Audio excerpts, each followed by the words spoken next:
via como uma bela e glamurosa atriz. Eu era tudo isso sim, mas eu também era uma inventora.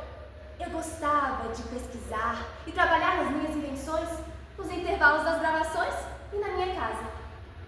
Só que enquanto tudo isso acontecia, a Segunda Guerra Mundial estava a todo vapor.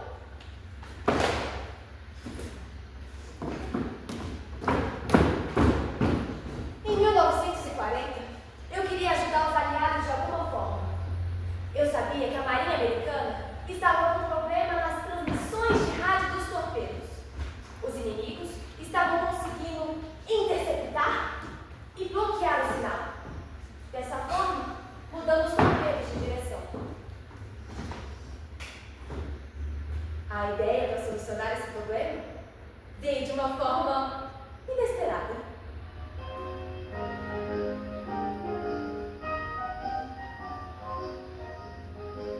Enquanto eu tocava piano com meu amigo Georg, nós tivemos uma ideia. Poderíamos criar um sistema de transmissão, onde o sinal saltaria de forma alternada e sincronizada, assim como em um dueto de piano. Dessa forma, os inimigos jamais conseguiriam acompanhar ou bloquear o sinal. Nós criamos um sistema de transmissão alternada para a Marinha Americana, mas eles rejeitaram a nossa ideia.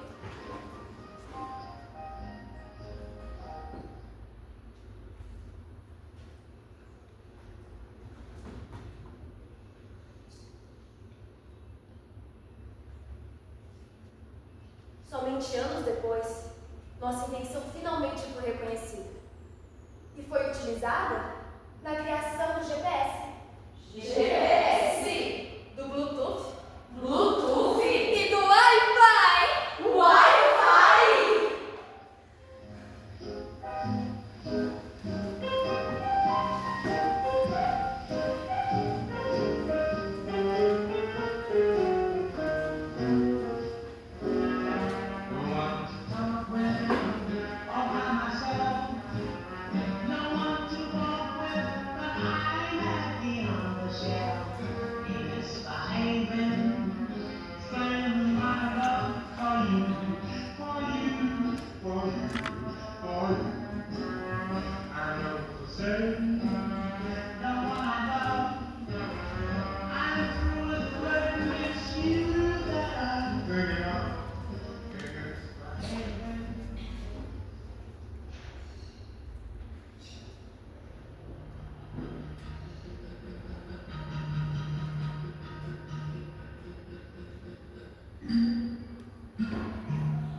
Contar sobre quem vive aqui.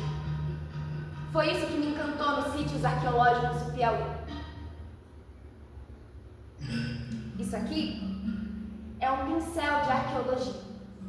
Eu estudei na França. E lá, eles falavam que a arte rupestre das Américas era muito primitiva, sem sentido, e que parecia um conjunto de desenhos infantis. Sobre elas serem muito antigas, eles até que estavam certos, sim. Mas eu detesto essa competição, essa pesquisa para ver quem é o mais antigo. Eu gosto das pinturas do Piauí porque eu acho elas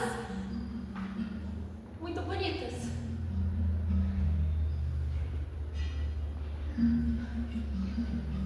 Bem que dizem que a gente encontra justamente o que não está procurando, né?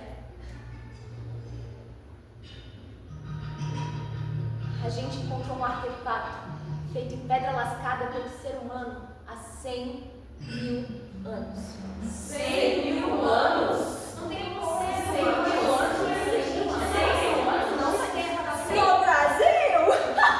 Não tem nada disso no Brasil. Europe, você está errado. Impossível. Agora pronto, começou a confusão sobre onde nas Américas pisaram os primeiros seres humanos. Foi contestação para lá, dedo apontado para cá. O conflito chegou nos cientistas do mundo inteiro. É difícil para muita gente aceitar que a ocupação transformação do continente começou no Nordeste brasileiro.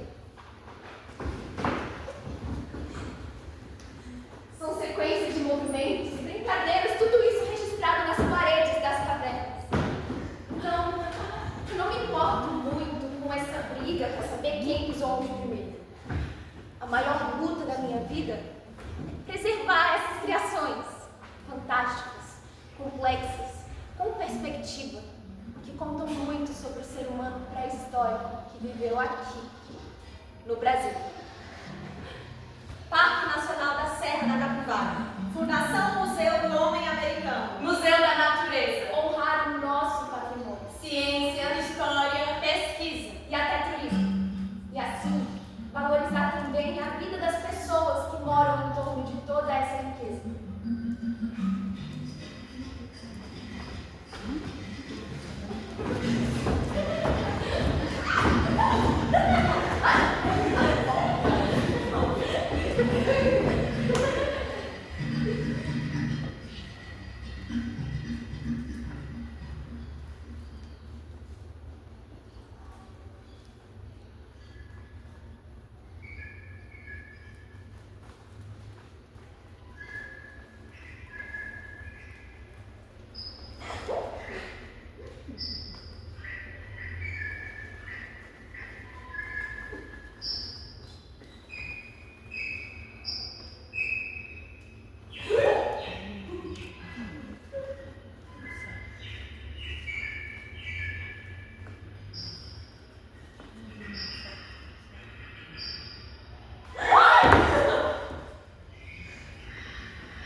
Estamos exigindo a evolução da espécie.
Eu já sabia que o mundo vive uma realidade completamente diferente da palavra que deriva do latim ou dos significados que estão atribuídos a ela. Nós, na verdade, vivemos o oposto de tudo isso.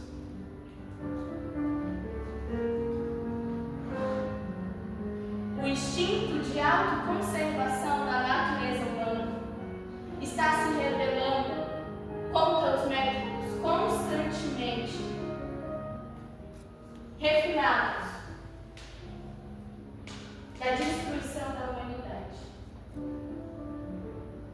Em outras palavras, está todo mundo se destruindo.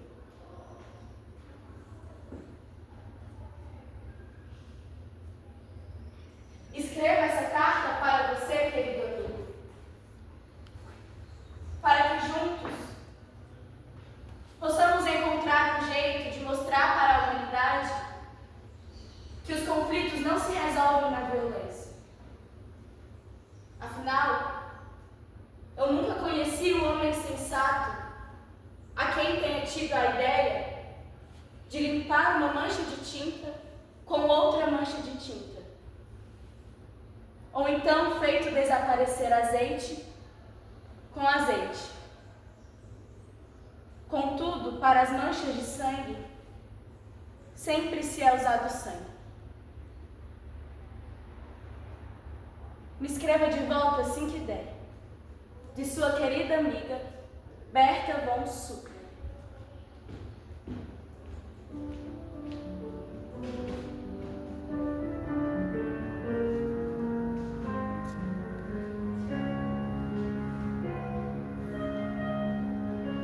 Essa carta diz respeito a uma mulher que sempre lutou pela paz.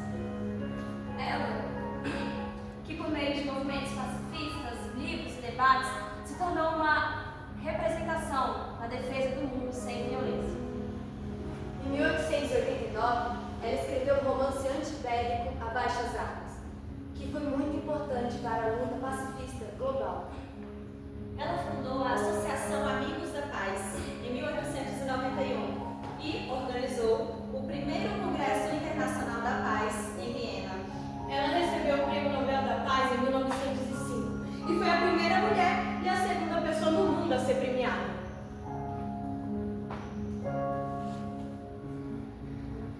Paz pela Palestina. Paz pelos povos originários. Paz para a Ucrânia. Paz pelos animais abandonados. Paz pelas crianças. Paz para as mulheres. 5, 4, 3, 2, 1.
Oi pessoal, aqui é a Cristina com vocês e hoje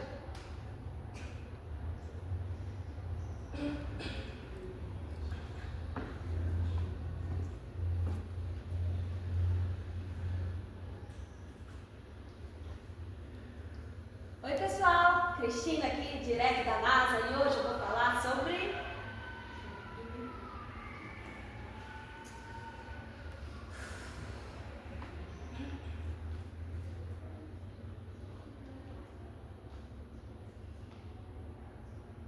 Oi pessoal, Cristina.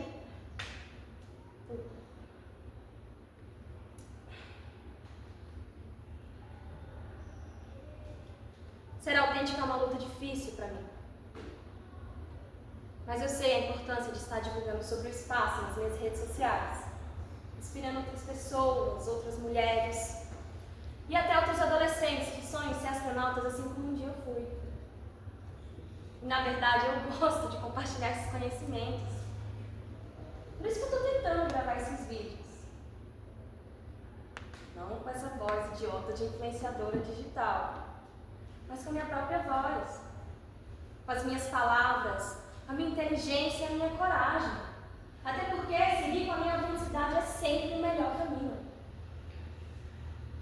E eu sou uma mulher corajosa. Eu viajei sozinha de moto pelos Estados Unidos da América. E foi uma viagem longa, da Carolina do Norte até Montana. Isso são quase 3.000 quilômetros. E tudo isso sozinha, tá? Sozinha não, apenas Cristina e a sua motocicleta. Eu também estava na missão espacial para a Lua, Artemis 2, que é o maior tempo, é a maior distância percorrida pelo ser humano no espaço. Mas antes disso, eu passei 328 dias consecutivos no espaço. Em órbita, na Estação Espacial Internacional. Batendo recordes de mulher com mais tempo consecutivo no espaço. Nessa aventura eu conheci a astronauta Jéssica Maia. E foi quando eu realizei a minha quarta atividade extraveicular. Atividade extraveicular. Esse é o termo técnico usado pela NASA para designar quando o astronauta precisa sair da nave e caminhar no vácuo espacial. Assim como a gente vê nos filmes, com aqueles trajes maneiros. Pois é, eu e Jéssica lutamos por cerca de 7 horas para uma reposição energética, realizando assim a primeira atividade extraveicular exclusivamente feminina da NASA, que só não foi realizada antes porque a NASA não tinha trajes femininos.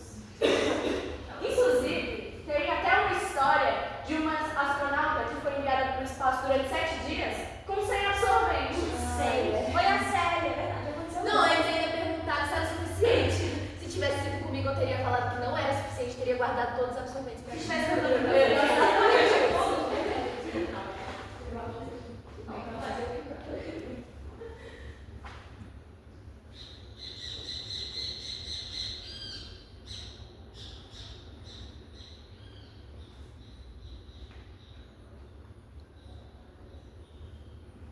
Cristina é uma mulher que sempre sonhou em ser astronauta, assim como muitas crianças. Acontece que ela nunca desistiu desse sonho. Se tornou uma mulher destemida, demonstrando sua inteligência em tudo que faz. Hoje, ela protagoniza tudo sobre a NASA, porque ela também é a primeira mulher da NASA a ir para a Lua. Primeiro, depois de muito tempo. Por que a demora? Eu particularmente espero que venham cada vez mais astronautas, presidentes do Brasil, jogadoras de futebol, artistas, cientistas, escritoras.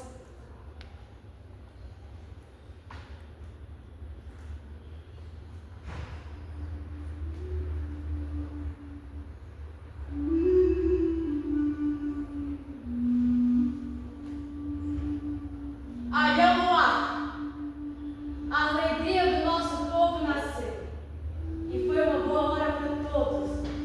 Há tempo que em nossa vida tudo pitimbava. Os dias se passavam como um café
traziam o significado de seus próprios nomes. As velhas mulheres também. Elas que sempre enfrentavam a dor, dessa vez não acreditavam mais na eficácia delas próprias. Pediam a vida que as deixasse partir. E foi assim que se foram vovó Ana, a pacífica. Tia Célia, forte como um elefante. Mãe Assintaua, a guerreira. E Marica, a rainha. Com a ida dos nossos mais velhos, ficamos mais desamparados ainda. Os jovens começaram a se cacular entre eles mesmos. Começaram a matar uns aos outros e a tentar contra a própria vida. As mães, dias e noites, choravam no centro do povoado. A visão dos corpos jovens dilacerados era a maior paisagem diante dos nossos olhos.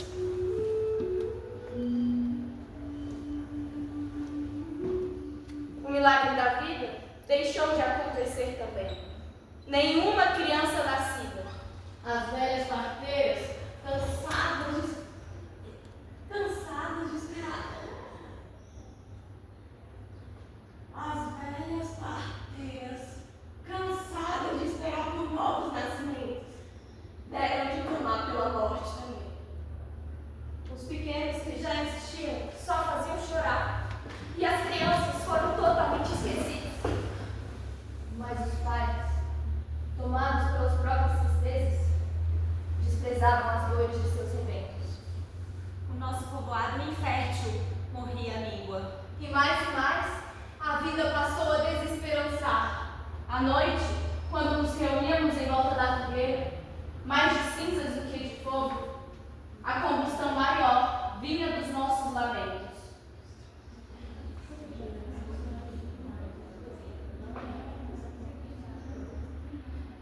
Mas em uma dessas noites de vãos e tristeza, uma mulher, a mais jovem da roda, trouxe uma boa fala. Bamidélia Esperança anunciou que ia ter um filho. E não houve quem não fosse fecundado pela esperança. Toda a comunidade se engravidou da criança nossa, ser que ia chegar. Ficamos plenos de esperança, mas não cegos diante das nossas dificuldades. A maior delas era voltar a acreditar no valor da vida. Mas sempre inventamos uma forma de tentar pela sobrevivência. Dentre elas, Omolara, a que havia nascido no tempo certo. Parteira experiente, Omolara havia se recusado a se deixar morrer e acolheu a criança de Bamidélia. Aiolua! Aiolua! Então, todas nós sentimos algo se contorcer em nossos ventres. Os homens também. Sabíamos que estávamos gerando em nós mesmos uma nova vida. E foi belo o primeiro choro daquela que veio trazer alegria para o nosso povo. O grito acordou todas nós. E a partir daí, tudo mudou. Sentimos novamente a vida nas nossas mãos. Aiolua! A alegria do nosso povo. E ela não veio com a promessa da salvação. Mas também não veio para morrer na cruz. O nosso mundo ainda não se consertou. Mas Aiolua e sua mãe, Bamidélia, continuam fermentando o pão nosso de cada dia. E quando a dor encostar-se a nós, enquanto um olho chora, o outro esfria o tempo procurando o sol. Meu nome é Conceição Evaristo e foi através da escrita que eu encontrei uma forma de transformar a memória em voz. Cada palavra que eu escrevo carrega um pedaço de cada vivência. Vivências essas que foram esquecidas pela sociedade. Minha literatura nasce a partir do que vi e do que vivi. Escrever vivência é escrever a partir da própria existência. É dar voz, transformar voz, memória, afetos, ancestralidade, tudo isso em palavras. E quando eu escrevo, não escrevo somente sobre mim. Escrevo sobre minha mãe, minhas ancestrais, as mulheres negras que vieram antes de mim e aquelas que ainda virão. A minha literatura nasce do cotidiano, das marcas deixadas pela desigualdade, mas também da força, da esperança e da sobrevivência. Conceição Evaristo.